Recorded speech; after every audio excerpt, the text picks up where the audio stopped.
En estos otros 3 estudios, el primero de ellos, se compararon 3 infiltraciones secuenciales de factores de crecimiento, pues con TG-beta, PDGF, el factor de crecimiento plaquetario, como he dicho, el VEGF, versus infiltraciones con ácido hialurónico.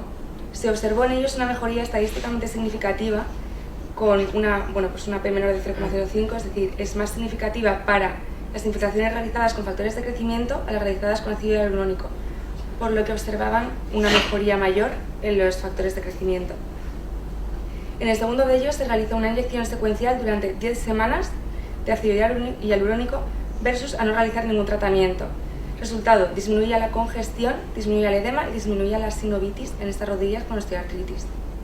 En el tercero de ellos se realizó un estudio desde enero a marzo de 2007 comparándose casos de fracturas que en menos de 24 horas se realizó tratamiento con reducción abierta y fijación interna y se introdujeron factores de crecimiento plaquetarios.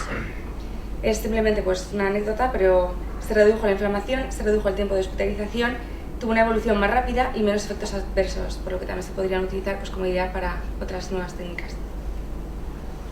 En cuanto al lavado y desbridamiento artroscópico, deciros que está indicado si hay síntomas meniscales o lesiones condrales, tipo 2 en la clasificación, y busca regularizar el cartílago sin un efecto curativo del todo. Lo malo de esto es que el lavado disminuye el líquido articular y las enzimas degradantes del cartílago que contiene. Entonces, eso sería bueno, pero lo que quiero decir es que los resultados obtenidos no demuestran una mejoría significativa y sí parece obtener mejorías si se asocian a lesión meniscal. En estos 2 estudios que tengo aquí, el primero de ellos se realizó una artroscopia versus cirugía con placebo versus a no realizar tratamiento en osteoartritis de rodilla, en tratamiento con AINES en 271 pacientes. El resultado es que no existe evidencia significativa de beneficios con la artroscopia. En el segundo estudio sí que se observa un beneficio en la osteocondritis si existe una lesión meniscal y se repara. La estimulación de la médula ósea busca estimular la migración celular y la expresión de citoquinas para reparar el cartílago e incluye 3 técnicas que son perforaciones, abrasión y microfracturas. Las perforaciones pueden ser con agujas de Kirchner o brocas pequeñas tipo Bridi. Ventajas, que es técnica rápida, sencilla y poco costosa. El inconveniente es que el cartílago se repara con fibrocartílago. Como os he dicho, es el colágeno tipo 1, no es el tipo 2 que tenemos normalmente en cartílago hialino, y tiene una degeneración posterior del tejido. Y la descarga que debe ser de 6 a 8 semanas. La abrasión es un efecto controvertido porque busca perforar hasta la placa subcondral para permitir el sangrado del hueso subyacente. En cuanto a las perforaciones, lo mismo, busca atravesar el hueso subcondral para provocar una pequeña hemorragia y así acceder a la médula ósea. Conviene no realizar más de 3 o 4 perforaciones por milímetro cuadrado. Se estimulan células hemáticas y troncales que forman nuevo tejido. Lo malo, que es lo que quería decir antes con el desbridamiento y el lavado, es que suele desaparecer con el lavado estas células y factores de crecimiento que se consiguen extraer desaparecen. Por lo tanto, hay nuevas técnicas como esta que pongo aquí, que es el SGRM, que es un parche reabsorbible que consigue que permanezcan las células necesarias para la formación del cartílago sin que desaparezca con el lavado, poniéndose justo en la zona de las perforaciones. En cuanto a las microfracturas, deciros que es la técnica por excelencia y con ellas se comparan el resto de las mismas. Está indicada en lesiones pequeñas de menos de 2 centímetros cuadrados y se deben realizar perforaciones cada 2 o 3 milímetros.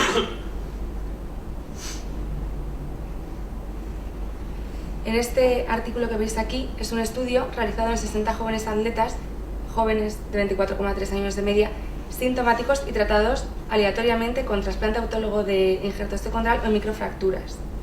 Se realizó un seguimiento a 10 años y se observaron mejores resultados en el trasplante que las microfracturas, con una diferencia estadísticamente significativa según la clínica, el cartílago hialino generado y la vuelta a la actividad deportiva normal. Porque, como hemos dicho, las microfracturas producen fibrocartílago. Por último, nombraros la condroplastia térmica que conocéis, que es muy costosa y aparte tiene lesiones por complicación como osteonecrosis, y después la condroplastia por radiofrecuencia, que es más segura y es más económica. Pasamos a los métodos reconstructivos en los que destacamos mosaicoplastia y aloinjerto osteocondral. Es por sustitución y deciros con unas breves palabras de la mosaicoplastia, está indicada en lesiones que afectan a cartílago y a hueso, para reparar ambas estructuras. En lesiones profundas y grandes, el relleno se puede realizar con sustitutivos osteocondrales. También puede ser aloinjertos o injertos sintéticos. El autoinjerto osteocondral es una estructura de fácil integración. Lo malo es que mueren células del borde del cilindro y es necesario incorporarlas. Los mejores resultados se observan con un solo cilindro con diámetro máximo de 12 milímetros, introducido de forma perpendicular a la superficie articular e impactarlo manteniendo siempre el contacto y la congruencia articular. Dificultades, pues que puede tener una pobre integración del tejido, muerte celular por la impactación y pérdida de la congruencia articular. Es una técnica que fue descrita en la década de los 90 por Matsusue. Está indicada en defectos cartilaginosos grandes de 2 a 6 centímetros cuadrados en superficies de carga. Consiste en extraer tapones osteocondrales de las zonas articulares de no carga del fémur, en este caso, de entre 2,7 y 4,5 milímetros y se trasplantan a las zonas del defecto en carga de forma autóloga. Inconvenientes: movilidad de la zona donante y disponibilidad del injerto. Los resultados son clínicamente superiores a microfracturas porque se regenera el cartílago hialino, recuperación más rápida que con microfracturas y con trasplante autólogo de condrocitos, que veremos posteriormente, y es una técnica recomendada para atletas y para pérdida ósea asociada a defecto cartilaginoso. En estos dos estudios que tenemos aquí, en el primero de ellos es un estudio realizado a 44 pacientes con mosaicoplastia versus el control, que es tratamiento con abrasión. Se demostró una formación de cartílago hialino en la superficie defectuosa en la mosaicoplastia, mientras que en la abrasión, en todo caso, pues como he dicho antes, se producía fibrocartílago. En el segundo se realizó un estudio multicéntrico, comparativo y prospectivo en 413 artroscopias, comparando mosaicoplastia versus perforaciones, abrasión y microfracturas. Se observaron mejores resultados clínicamente en la mosaicoplastia que las otras tres, de 3 a 6 años de evolución. El aloinjerto osteocondral, que puede ser fresco y congelado, que también forma parte de los métodos reconstructivos, está indicado en lesiones grandes de más de 2,5 centímetros, pérdida ósea importante, así como, por ejemplo, osteocondritis disecante o traumatismos grandes. Consiste en trasplantar injerto donante cadáver. Suele ser fresco para no perder la viabilidad y para tener una mejor integración. Si es congelado, tiene biointegración, pero tiene menor inmunogenicidad y permite un almacenamiento hasta su utilización. Ventajas del aloinjerto: es una sola cirugía, tiene adaptabilidad, no existe lesión de zonas donantes sanas y permite conservación. Inconvenientes: posible transmisión de enfermedades y disponibilidad del injerto. En cuanto a los cilindros sintéticos, simplemente deciros pues, que tiene peores resultados que los aloinjertos en la integración. En cuanto a los métodos regenerativos, encontramos el trasplante autólogo de condrocitos, que forma parte de la bioingeniería en la regeneración del cartílago articular. El objetivo de esta técnica consiste en desarrollar productos con forma y tamaño del área a reparar. Son técnicas que se diferencian según el proceso de prefabricación de la matriz. Primero, se desarrolla una matriz con tamaño, geometría y forma y células necesarias para ser cultivado ex vivo. Segundo, la técnica del modelado es una combinación de células y matriz en un molde donde la matriz polimeriza y se cultiva. Existen diferentes tipos de matrices, como veremos posteriormente, que son diferentes generaciones de la misma técnica. El reto consiste en desarrollar matrices cartilaginosas en 3 dimensiones, mantenidas por células y sus productos de síntesis mediante la técnica del modelado.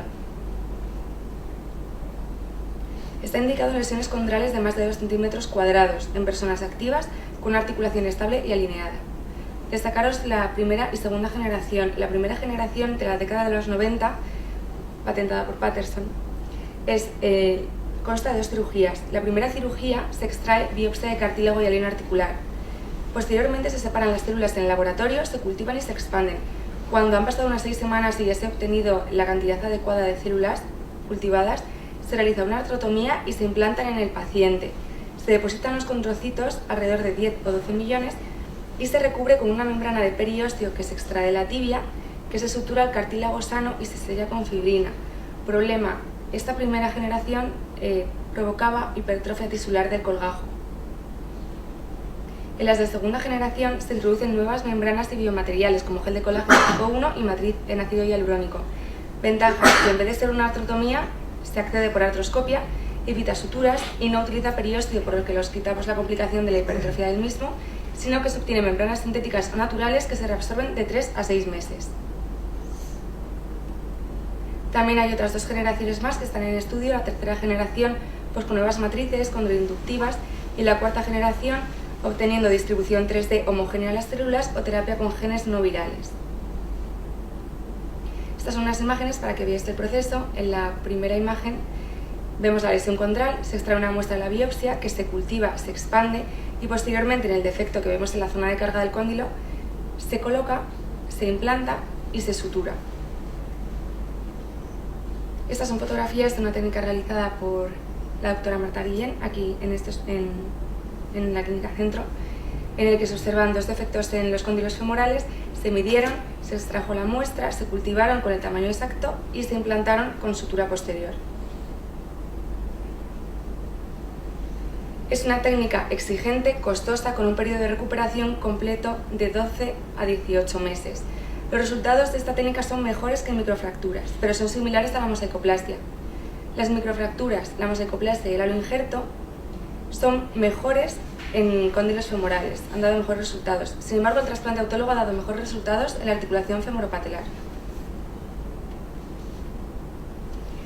Se han comparado en estos 2 estudios, comparación entre primera y segunda generación, en el cual se ha observado que no existen diferencias clínicamente significativas entre las 2 generaciones, más que las complicaciones derivadas de la utilización del periósteo, como la hipertrofia del mismo. En el tercer ensayo clínico que tenemos ahí, es un estudio realizado a 917 pacientes comparando el trasplante con condrocitos autólogos versus microfracturas. Se obtuvieron mejores resultados en el trasplante de condrocitos que en microfracturas de 1 a 3 años de seguimiento, y en cuanto a primera y segunda generación pues lo mismo, son equivalentes, pero obtuvieron mejores resultados los que tenían menor duración de síntomas preoperatorios. Estos 2 estudios, pues simplemente el primero es el mismo de antes, os lo vuelvo a repetir, mejores resultados en trasplante autólogo de condrocitos que en microfracturas, y en el último es versus estimulación de médula ósea en atletas jóvenes tratados aleatoriamente con trasplante autólogo versus microfracturas a 10 años de seguimiento. Se observó una mejoría estadísticamente significativa con el trasplante autólogo en cuanto pues, a la vuelta al deporte y al cartílago hialino. Es el mismo que os he dicho antes en las microfracturas, pero os lo vuelvo a poner aquí porque también viene al pelo. En cuanto al algoritmo terapéutico de estas lesiones, deciros que partimos de 2 bases. La primera, si los defectos son pequeños, menor de 2 a 4 centímetros, podemos realizar microfracturas o perforaciones. Inconvenientes. Las microfracturas pues, tienen un tiempo largo de recuperación en descarga de 6 a 8 semanas y completa hasta 8 meses. Problema: que se regenera fibrocartílago, como hemos dicho antes, es el que se degrada más fácilmente. Ventajas: que es una técnica de artroscopia poco invasiva y no existe una morbilidad de la zona donante. También se puede realizar mosaicoplastia. Inconvenientes: artrotomía, la vía de abordaje pues, más agresiva, técnicamente más difícil de realizar y existe morbilidad de la zona donante. Ventajas: que obtenemos un cartílago hialino maduro, que es lo que queremos conseguir, que es el que dura más y es el que más se parece al que tenemos de forma natural. Consolidación ósea, más rápida recuperación que en microfracturas. Si el defecto es grande, más de 4 centímetros, podemos realizar aloinjerto osteocondral, cuyos inconvenientes son artrotomía, inmunogenicidad y transmisión de enfermedades sobre todo. Y las ventajas: que se forma un cartílago hialino maduro, es una rehabilitación más sencilla y no existe limitación del tamaño. En cuanto al trasplante autólogo de condrocitos, los inconvenientes son artrotomía, coste elevado, tiempo largo de recuperación, descarga de 6 a 8 semanas y complicaciones de injerto perióstico si es de primera generación. Ventajas: se produce un cartílago similar al hialino, que también es lo que queremos conseguir, y menor limitación del tamaño. Este es un gráfico en el que, pues vuelvo a decir lo mismo, menos de 2 centímetros cuadrados se suele tender a microfracturas por tamaño, de 2 a 3 centímetros cuadrados, mosaicoplastia o trasplante autólogo, y 4 centímetros cuadrados con múltiples defectos se suele utilizar aloinjertos sintéticos por la disponibilidad. Si estamos en un estadio final de degeneración en el que no se puede realizar ninguna de estas técnicas, se procederá a prótesis parcelares, unicompartimentales o totales. Por último, hablaros de los nuevos avances que se están obteniendo ahora mismo El primero de ellos, hablaros de que en el Hospital General de Alicante se ha logrado regenerar el cartílago articular de la rodilla gracias al uso de células madre extraídas del interior del fémur de un paciente mediante artroscopia. Ventajas: que esta técnica se produce en el mismo quirófano. Se realiza un proceso de ultraconcentración de estas células madre y se implantan en la zona dañada del cartílago de la rodilla. Se produce una regeneración hialina del mismo. El proceso dura media hora, tiene bajo coste, es sencillo y se realiza con anestesia local. El Hospital Clínico Universitario de Granada ha desarrollado cultivo de células diferenciadas en soportes 3D llamados andamios con el fin de actuar de soporte para el mantenimiento y formación de tejido cartilaginoso con buenos resultados. Por último, en el Complejo Hospitalario Universitario de La Coruña, presentado en el Congreso de Santiago en California, han demostrado que las células de la membrana amniótica consiguen la regeneración de lesiones del cartílago articular. La ventaja de esto es que no genera conflictos éticos, no provoca rechazo inmunológico y se pueden realizar donaciones halogénicas. Permite una gran ventaja. Por último, publicado en The Lancet, en el Centro Médico de la Universidad de Columbia, se extirpó la superficie articular del húmero de 10 conejos y las reemplazaron con un esqueleto artificial con la misma forma. Se produjo una especie de andamio preparado con factores de crecimiento y sustancias que atraían a las propias células madre del animal.